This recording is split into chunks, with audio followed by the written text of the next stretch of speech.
لو لسه بادئ في عالم البروجرامينج اكيد سمعت اسماء زي الفرونت اند والباك اند.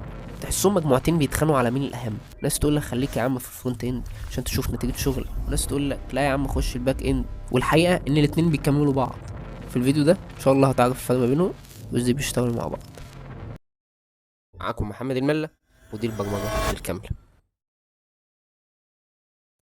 بص يا سيدي، تخيل انك فاتح اي ابلكيشن دلوقتي، انستجرام، يوتيوب، اي حاجه.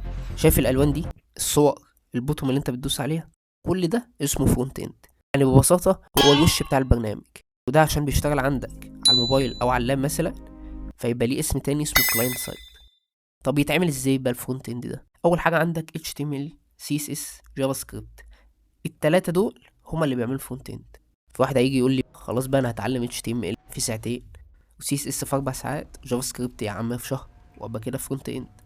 طبعا اقول لك انت هتبقى فرونت اند فعلا، بس هتبقى مقاول بقى. لا مؤاخذة يا عم ارتيتا. اكيد الموضوع مش بالبساطة دي. هو معقول يعني الشركات الكبيرة زي فيسبوك او يوتيوب بتشتغل بالكلام ده؟ اكيد لا. كانش بقى حد غلو. خليني افهمك ازاي. صفحة زي دي الكود بتاعها ممكن يعدي ال 500 سطر من غير اي مكتبة.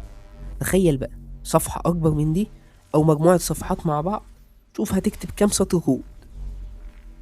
عشان كده ظهرت فريم وركس كتيرة زي رياكت وانجولار وغيره، ودي اللي بتساعدك على تنظيم الكود، تشتغل اسرع وتبني مشاريع اكبر في وقت اقل. الا لو مش كده بقى ما كانش اليوتيوب مليان كورسات. تعالى اعلمك فرونت اند. وفي الاخر اهم حاجه تتعلم الاساسيات صح، والادوات المناسبه اللي انت تشتغل بيها. والف مبروك يا عم بقيت فرونت اند. الجزء التاني بقى وهو الباك اند. الباك اند الجزء اللي انت مش شايفه، بس هو شايل الشغل كله. تخيل معايا كده انت في مطعم، انت دلوقتي شايف الاكل، بس هل تعرف مين اللي عمله فعليا؟ زي مثلا لما تيجي تعمل لوجين، الباك اند هو اللي بيقرر اليوزر ده صح ولا غلط، والباسورد مظبوط ولا لا، وكمان هو المسؤول عن تخزين البيانات وكل العمليات المهمه وهكذا. واحد تاني بقى يجي يقول لي دلوقتي لا يا عم خلينا في اللي بيفكر ده، انا بحب اشغل دماغي. اتعلم باك اند ازاي بقى؟ عندك خيارات كتير جدا، وانك تتعلم فرونت اند كامل وباك اند كامل، في كورسات مليانه على اليوتيوب ممكن تتعلم الاتنين منهم. طب سؤال بقى، انت كده عندك واحد بيعرض والتاني بيفكر، الاتنين بيكلموا بعض ازاي؟ وهنا يجي دور الاي بي اي. الاي بي اي هو اللي بيربط الفرونت اند بالباك اند، بياخد البيانات من ناحيه ويوديها لناحيه تانية.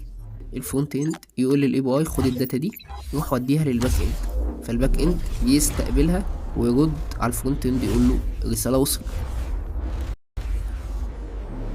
من غير اي بي اي الاتنين مش هيعرفوا يتواصلوا اصلا مع بعض. تمام كده؟ انت كده ببساطه فهمت الدنيا ماشيه ازاي. نيجي بقى للسؤال اللي شاغلك، تبدأ فرونت اند ولا باك اند؟ ممكن اجابتي تبقى دبلوماسية شوية، هقول لك ايه اللي يريحك والمناسب ليك. لو انت بتحب الشكل، الالوان، الحاجات اللي بتتشاف، فاختار الفرونت اند.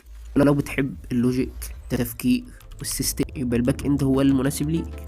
في الاخر هي حاجة نسبية تفرق ما بين شخص والتاني، بس خليك فاكر اهم حاجة: الفرونت اند لوحده شكل من غير روح، والباك اند برضه لوحده عقل من غير جسم، فالاتنين فعلا بيكملوا بعض. ما تسمعش كلام حد بيقولك ده احسن من ده، اختار اللي يناسبك. وقول لي بقى، هل انت تيم الباك ولا تيم الفرونت؟